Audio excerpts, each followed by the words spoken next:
Hi guys, welcome back to my channel, Edmond Mendaros, and here with another quick tutorial. At sa video ito ay tuturo ko on how you can stop auto update of Microsoft apps in your Windows 11. Some of the Microsoft Store apps start auto updating your apps that consume internet. So to stop auto updating of apps, so ang next step ay dito lang sa start menus, click mo lang yan.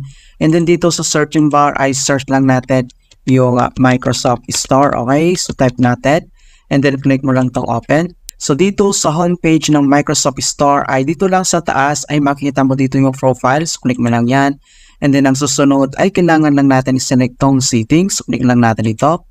So dito sa settings ay makikita mo kaagad dito yung app updates or update apps automatically. Okay, para manage yung internet consuming natin, so kailangan lang natin itong i-turn off. Okay, so dito lang sa right side ay makikita mo dito yung button niya, so click mo lang yan and then na-turn off na siya. Okay, kung gusto mo naman itong i-turn on para ma-update yung apps automatically, click mo lang itong button ito, ganun lang po siya. Alright?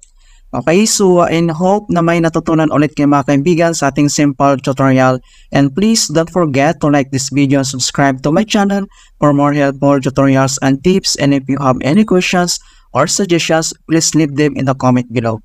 Thank you guys and see you in my next tutorial.